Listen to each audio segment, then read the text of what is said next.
Captain Alex Reed stood on the bridge of the exploration ship Horizon and watched the stars through the massive viewing window ahead. The ship had been traveling for 3 months beyond the furthest human colony, searching for new worlds that could support life. It was supposed to be a routine mission, but nothing about this day felt routine. Alarm systems suddenly came alive with red warning lights flashing across every control panel. Lieutenant Ben Clark ran to his station, and his face went pale as he read the sensor data. "Captain, we have multiple unknown contacts approaching fast," he called out. "They are big, sir, really big." Alex moved quickly to the main display screen where dozens of green dots appeared, moving toward their position. The largest dot was 3 times the size of their own ship, and there were at least 20 smaller vessels surrounding it. "Are they responding to our communication attempts?" Alex asked. "No response on any frequency, Captain," replied communications Officer Lisa Park from her station. "But sir, they are scanning us with technology I have never seen before.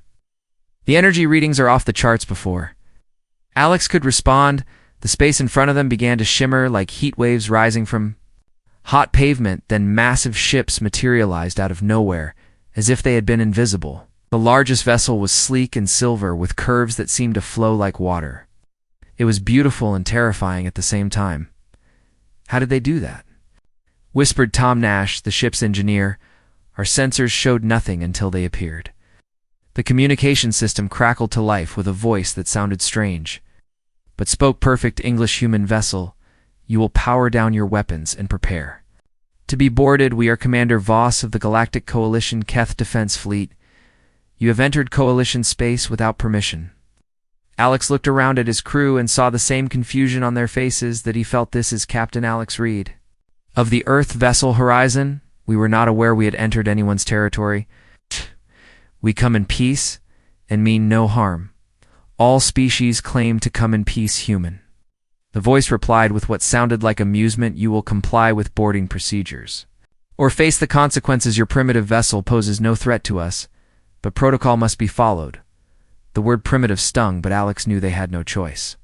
The alien ship surrounded them completely, and their weapon systems looked like nothing humanity had ever imagined.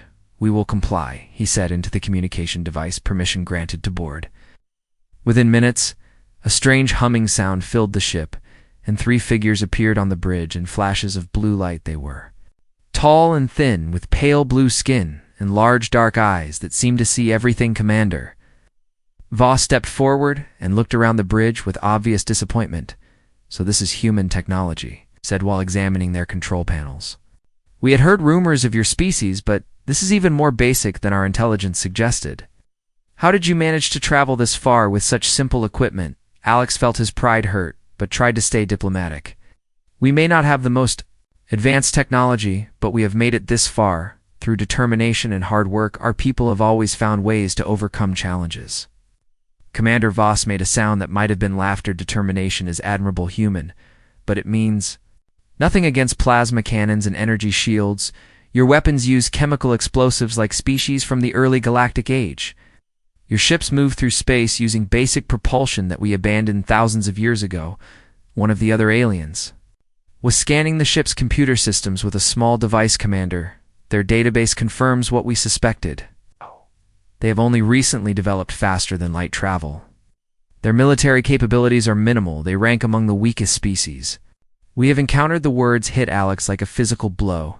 He had always been proud of humanity's achievements, their space program, their colonies, and their growing presence among the stars. But compared to these beings, they were children playing with toys. "What happens now?" Alex asked, trying to keep his voice steady. "Now you return to your home world and inform your leaders that humanity has 2 choices," Commander Voss replied. "You can accept Coalition protection as a vassal species. We will defend your worlds and trade with you, but you will follow our laws and accept our guidance. Or you can remain independent and face the galaxy alone. There are many species out there that view weakness as an invitation to conquest vassal species." Alex repeated the words, tasting their bitterness. "You mean, we become your subjects. You become our responsibility." Voss corrected. "Many species have chosen this path. It is not shameful to accept protection from those stronger than yourself. The galaxy is vast and dangerous. Your people would be safe under Coalition rule." Alex thought about Earth and the billions of people who had worked so hard to reach the stars. The colonies they had built, the dreams they had shared, it seemed impossible that all of it could be reduced to this moment of humiliation. "What if we choose independence?" he asked Voss. Looked at him with something that might have been pity. "Then you will learn quickly that determination alone cannot stop a Ravager fleet, or protect your worlds from species that have been conquering others since before your civilization began. But that choice is yours to make." The aliens prepared to leave, and Voss turned back one more time. "Your species shows promise. Human, you adapt quickly, and you do not give up easily. These are valuable traits, but promise means nothing without power. Return to your leaders and tell them what you have learned today." The three figures disappeared in the same blue flashes that had brought them. Leaving the human crew alone on their bridge, Alex looked around at his people and saw the same mixture of fear and anger that he felt. "Captain, what do we do now?" asked Lieutenant Clark. Alex stared out at the alien ships that still surrounded them. Knowing that they could destroy the horizon without effort, he thought about the message he would have to deliver to Earth, about humanity's place in a galaxy that saw them as weak and primitive. "We go home," he said finally, "and we tell them the truth. We tell them that we have a choice to make, and that choice will determine the future of our entire species." As the horizon turned toward Earth, the alien ships watched them go. Commander Voss stood on his bridge and wondered if these humans would choose the safe path of protection or the dangerous road of independence. Either way, he suspected that this would not be the last time. He encountered the species that refused to give up, even when faced with impossible odds. The journey home would give Alex plenty of time to think about what he had learned and what it meant for humanity's future in a galaxy where being weak was the same as being prey. 3 months had passed since Captain Alex Reed brought news of the Coalition back to Earth, and the debates in the Global Council still raged every day.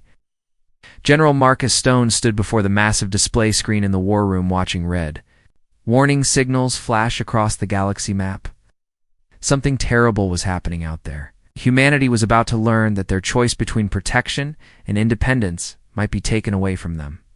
"General, we are receiving emergency transmissions from Coalition Space," announced Communications Officer Lisa Park, who had transferred to Earth Command after the Horizon mission.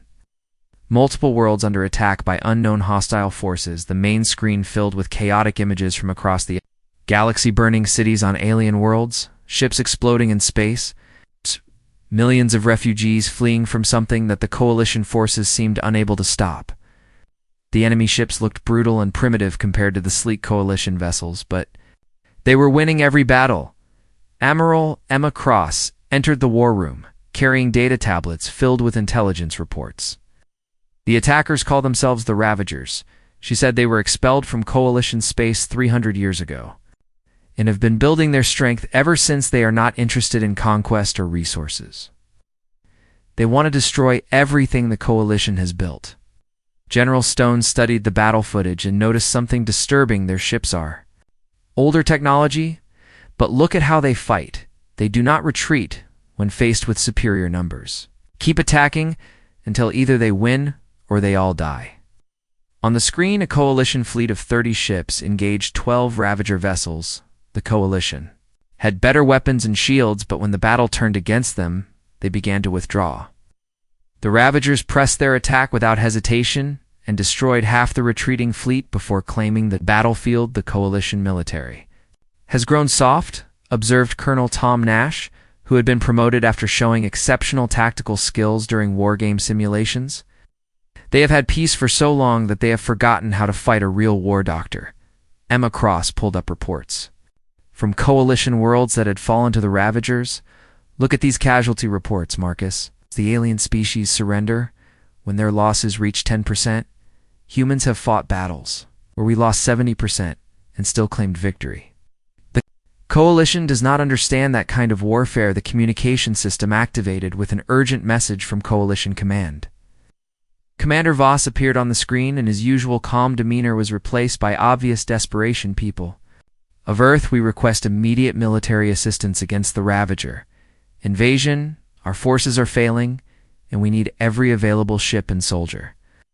General Stone looked around the room at his staff and saw the same thought in every face. The Coalition had dismissed humanity as weak and primitive, but now they needed help from the species they had looked down upon. "What can we offer them?" he asked. "Our weapons are still inferior, and our ships are slower than theirs. We can offer them something." "They have lost," replied Admiral Cross. "We can offer them soldiers who know how to fight when the odds are impossible. We can show them what determination really means." Within hours, the Global Council voted to send military aid to the Coalition. Despite knowing that human forces would be outgunned and outnumbered, Colonel Alex Reed, now commanding the 1st Earth Regiment, prepared his troops for their first Galactic War. He stood before 3,000 volunteers who had signed up, knowing they might never return home. "We are going to fight alongside beings who see us as inferior," Reed told his soldiers. "Our equipment is primitive, our ships are slow, and our weapons use technology they abandoned centuries ago, but we have something we have the will to fight when fighting seems hopeless." The human fleet departed Earth with 12 ships carrying the 1st Earth Regiment plus support units. The journey to the war zone took 2 weeks, and during that time, Reed drilled his troops constantly on working with alien technology and Coalition military protocols. They practiced boarding actions, urban warfare, and ship-to-ship combat scenarios when they arrived at the Nexus Defense Station. The Coalition commanders greeted them with barely concealed disappointment. Fleet Admiral Koss of the Trell species looked at the human ships with obvious disdain. "These vessels will not survive first contact with Ravager forces," he stated bluntly. "Perhaps you can serve in support." "Rolls away from the main fighting with respect," Admiral Reed replied. "My soldiers did not travel across the galaxy to hide in the back lines. We came here to fight, and that is what we intend to do." The first test came within days when Ravager scouts attacked a Coalition supply convoy. Reed led a joint human-alien patrol to intercept them. The Coalition ships engaged from long range using their superior weapons, while the human vessels closed a point-blank range where their missiles and projectile weapons could be effective. When the Coalition captain ordered a retreat after losing 2 ships, Reed ignored the command and pressed his attack. The human ships took heavy damage, but they destroyed the remaining Ravagers and saved the convoy. The alien crews watched in amazement as humans continued fighting even when their ships were falling apart around them. "They do not know when to quit," observed Captain Vell of the Keth Defense Fleet as he watched human Marines board a damaged Ravager ship to capture intelligence. "Our soldiers would have fallen back when the hull was breached, but these humans keep advancing." News of human performance spread quickly through Coalition forces. The story of Lieutenant Ben Clark, who held a damaged gun position alone against 50 Ravagers, while his alien comrades evacuated, became legend.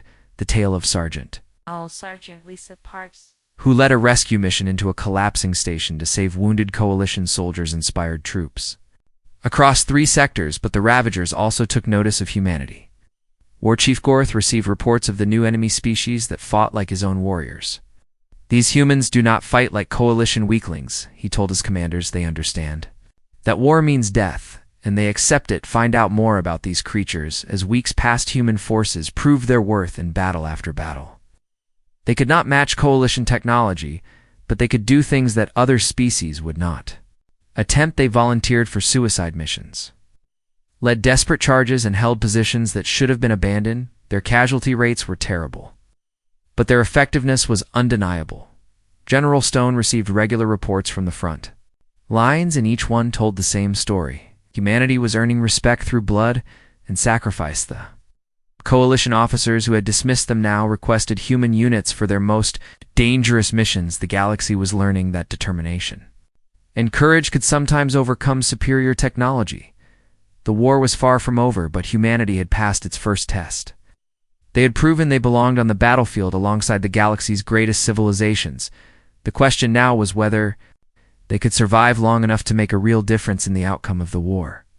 Colonel Tom Nash crouched behind the twisted remains of a Ravager fighter craft and examined the alien weapon in his hands. 6 months of fighting had taught him that human survival depended on learning from every battle and adapting faster than anyone thought possible. The weapon was crude, but effective, and Nash could already see 3 ways to improve its design using human engineering principles. "Pass me that power cell from the Keth rifle," called to Sergeant Lisa Park, who was scavenging parts from damaged Coalition equipment scattered across the battlefield. I think we can combine their energy output with the Ravager targeting system, Dr. Emma.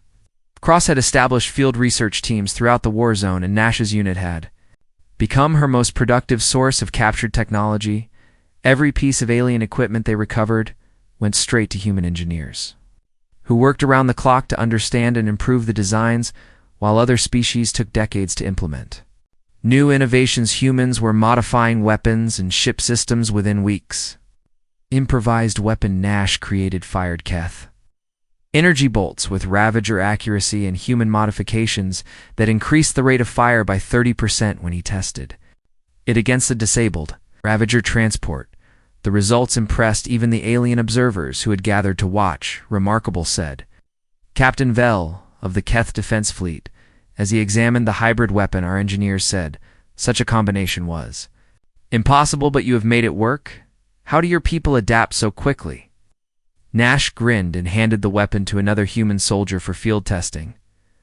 We learn from our mistakes fast because we cannot afford to make the same mistake twice. Our survival depends on getting better with every fight. The war had become humanity's greatest teacher, and every lesson was written in blood. Human soldiers learned to pilot alien ships by studying the controls during combat. They mastered energy weapons. By taking them apart and rebuilding them, they understood complex alien politics by fighting alongside different species and seeing how they interacted under pressure. Lieutenant Ben Clark had started the war as a communications officer, but 6 months of fighting had transformed him into something new. He could speak 3 alien languages, fluently pilot for different types of spacecraft, and coordinate attacks between species that had been enemies for centuries. His unit specialized in impossible missions that required soldiers who could think like humans but fight like aliens. The Ravager supply depot is here, Clark explained to a mixed group of human and alien troops while pointing at a holographic map. The Coalition manual says we need a full division to assault a position this strong, but we do not have a full division. We have 30 soldiers and the element of surprise. The alien troops looked nervous, but the humans seemed excited by the challenge. They had attempted similar raids dozens of times and learned that audacity could often overcome superior numbers. Clark's plan called for splitting into 3 teams that would attack from different directions, while a 4th team sabotaged the depot's defenses from inside. Fleet Admiral Koss had initially refused to approve such a dangerous mission, but human success rates had forced him to reconsider. If you believe this can work, Colonel Clark, then you have Coalition support, but I still think you are attempting suicide. Maybe, Admiral Clark replied, but we have been attempting suicide for months, and we are still here. That has to count for something. The raid succeeded beyond anyone's expectations. The human teams moved through Ravager defenses like they belonged there, adapting their tactics in real time. As situations changed when the original plan failed, they improvised new approaches without missing a beat. The alien troops followed their lead, and together they destroyed enough supplies to cripple Ravager operations in that sector for weeks. News of human adaptability spread throughout Coalition space and also reached Ravager command.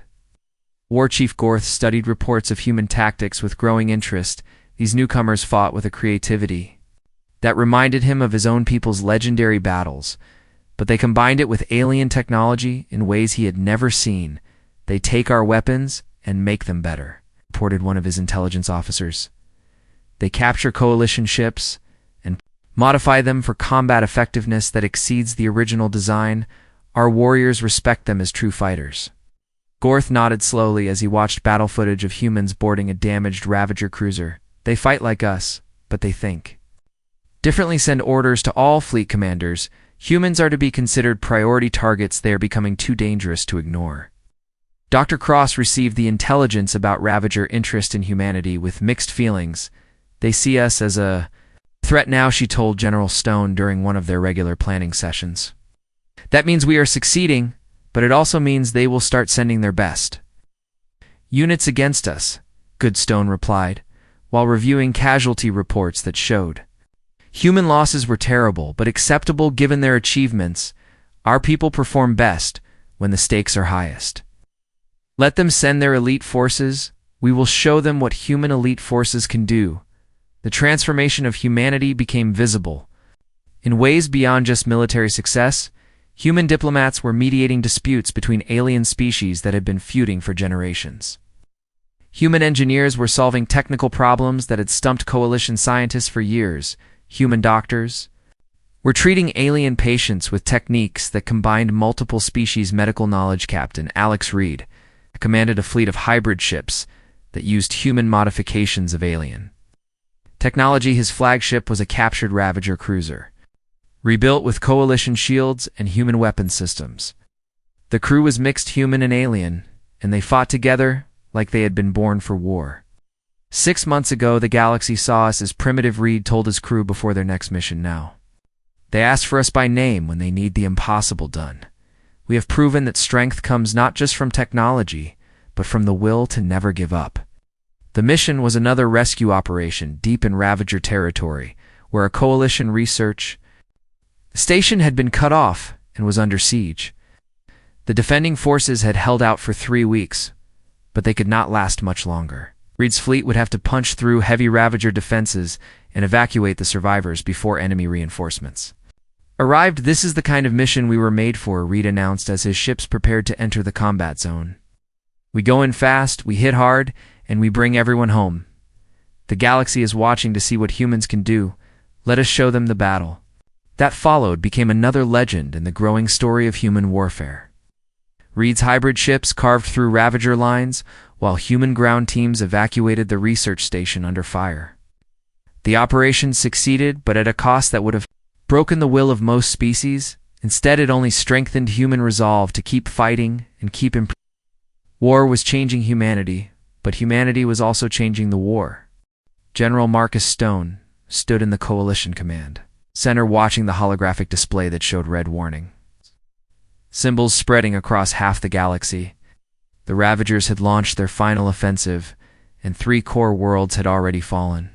Within the past week, the alien commanders around him looked defeated and desperate as they realized their traditional strategies were failing against an enemy that refused to follow the rules of civilized warfare. The Trell homeworld is under siege, announced Fleet Admiral Cause, with barely controlled panic in his voice. They are requesting immediate reinforcement, but we have no reserves left. Every ship we send gets destroyed, and every world we try to defend falls anyway. Admiral Emma Cross studied the tactical reports flowing in from across Coalition space and saw the same pattern repeating everywhere. They are not trying to hold territory, she observed. The Ravagers hit multiple targets simultaneously to keep us scattered. Then they concentrate their forces to destroy our fleets piece by piece. The Coalition military leadership had been trained for defensive warfare, where superior technology and careful planning guaranteed victory against inferior opponents. But the Ravagers fought like a swarm of angry insects that cared nothing for casualties or conventional tactics. They attacked everywhere at once, forcing the Coalition to spread their forces too thin to be effective. Anywhere Captain Alex Reed entered the command center carrying intelligence reports from the front lines. General Wee captured a Ravager communication array during the battle for Station 7. He said while activating a data tablet there, War Chief Gorth is planning something big, a coordinated strike on the Coalition capital systems. Stone examined the intercepted messages and felt his stomach drop. The Ravagers were massing their entire fleet for one massive assault that would destroy the government centers of a dozen species simultaneously. If they succeeded, the Coalition would collapse completely and billions of civilians would die. How long do we have? Stone asked. 3 weeks, maybe less, Reed replied. They are gathering ships from across their territory, but our scouts estimate they will have over 2,000 vessels for the attack fleet. Admiral Koss looked at the numbers and shook his head in despair. We can field maybe 800 ships, and most of those are damaged from previous battles. We cannot win a direct confrontation with those odds. Then we do not fight a direct confrontation, Stone said quietly, causing every alien in the room to turn and stare at him. We change the rules of this war, Doctor. Cross understood immediately what Stone was thinking. Mobile warfare, she said. Instead of defending fixed positions, we keep moving and force them to chase us. Hit and run attacks that wear them down over time. That strategy has never worked in galactic warfare, protested Admiral Koss. Ships need bases. For supply and repair, you cannot fight effectively while constantly retreating. Human history is full of smaller forces defeating larger ones through mobility and unconventional tactics. Stone replied while pulling up star charts on the main display, but this will require something the Coalition has never attempted before. Complete cooperation between all member species. The plan Stone proposed went against every principle of Coalition. Military doctrine: instead of each species defending their own territory, all fleets would combine into mobile strike forces that could appear anywhere in the galaxy without warning. They would use hit-and-run tactics to destroy Ravager supply lines and support vessels while avoiding direct confrontation. With the main enemy fleet, this requires trust between species that have been rivals for centuries, observed Captain Vell of the Keth Defense Fleet. How do you propose to coordinate such complex operations across dozens of different military traditions? We put humans in charge of coordination, Stone answered, causing shocked silence throughout the command center. Our people have been working with all your species for months. We understand how each of you fights and how to make your strengths work. Together, the proposal was radical, and many alien commanders resisted the idea of taking orders from the species they had dismissed as primitive. Just 1 year earlier, but desperation forced them to consider options they would never have accepted. During peacetime, within days, the Coalition approved Stone's strategy and promoted him to Supreme Allied Commander with authority over all military forces. Captain Reed was elevated to General and given command of the largest combined fleet in galactic history. The ship crews were mixed human and alien, with humans serving as translators and coordinators between species that had never truly worked together. Before I know this seems impossible, Reed told his fleet commanders during their first joint planning session. We have Keth ships that have been enemies with Trell vessels for 3 generations. We have species that communicate through scent working alongside others that use telepathy, but the Ravagers are counting on our divisions to defeat us. The first test of the new strategy came when Ravager scouts discovered a Coalition supply depot in the outer systems.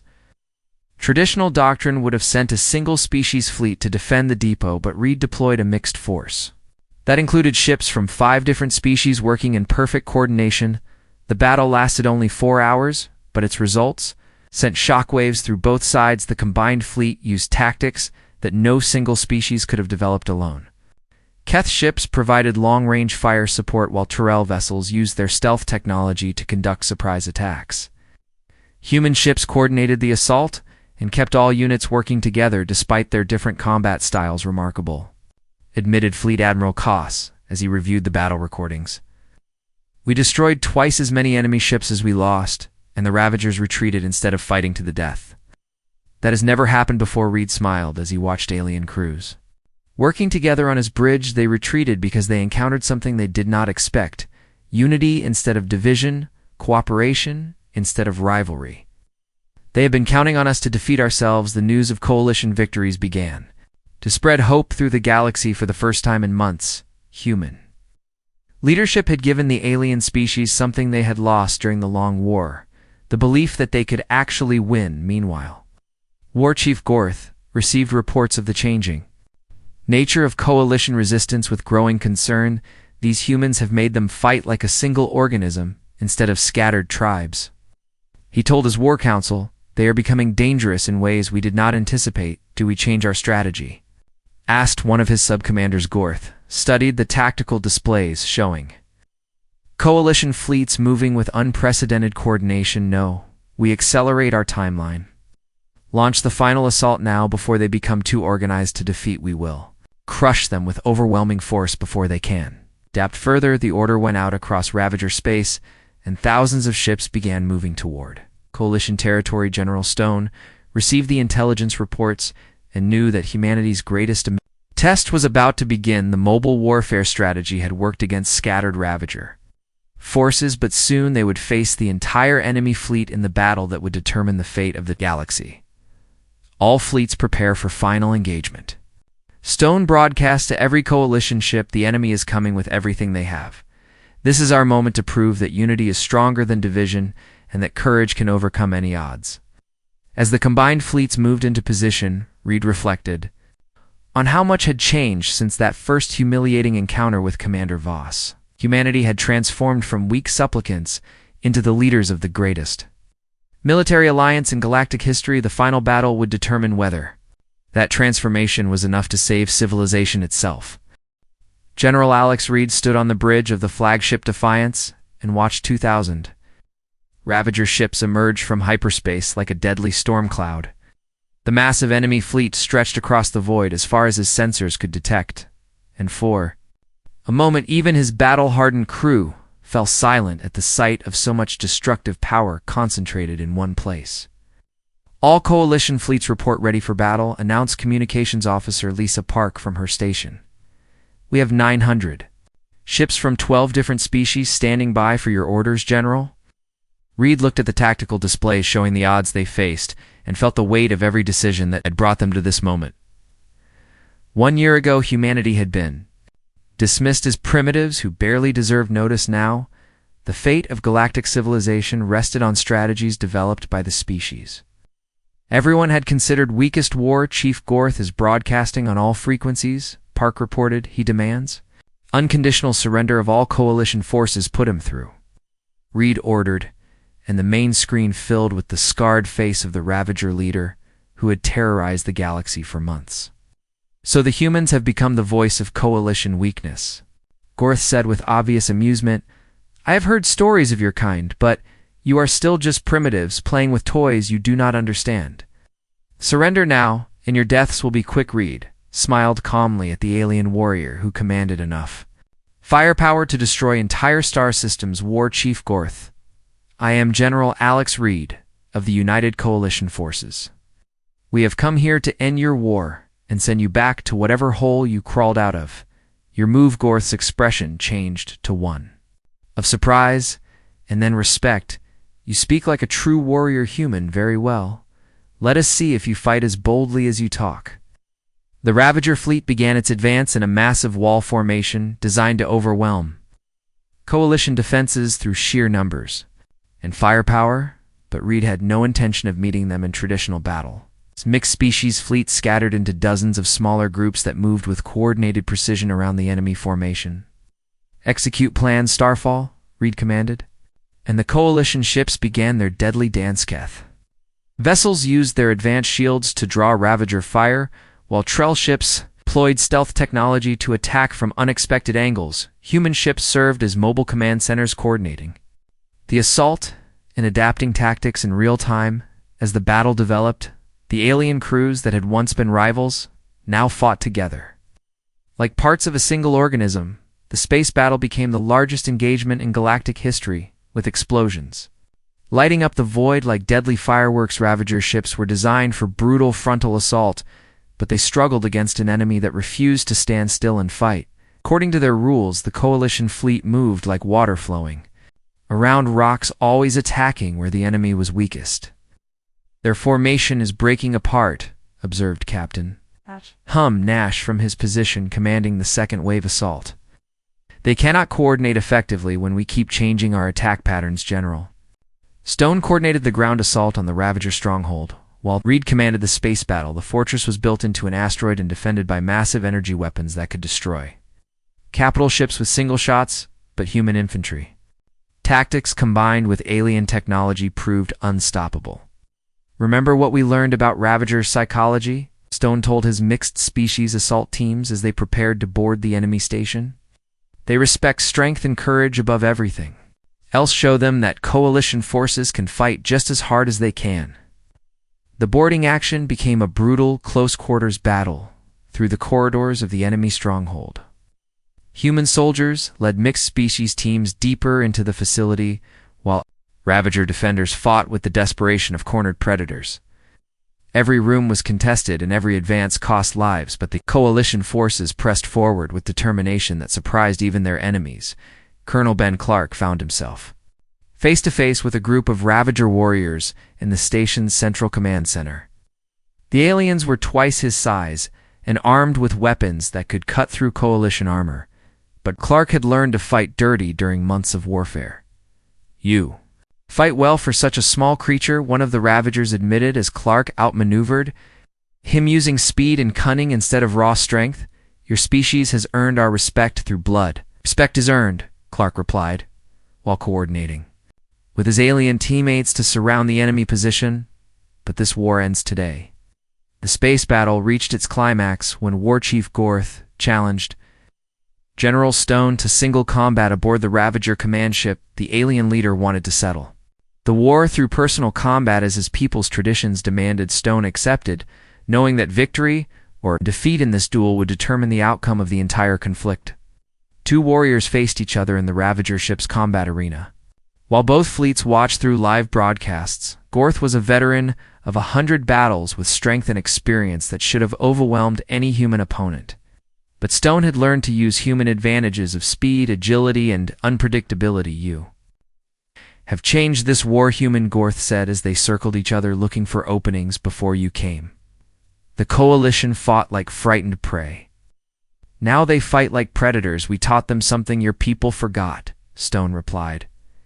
While dodging a massive blow that would have crushed his ribs, we taught them that courage is not the absence of fear, it is fighting despite the fear.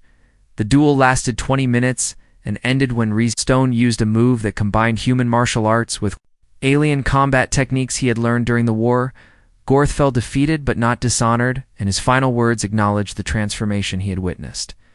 You were weak when we first met, human, the Ravager war chief said as Stone helped him to his feet. But you have become true warriors.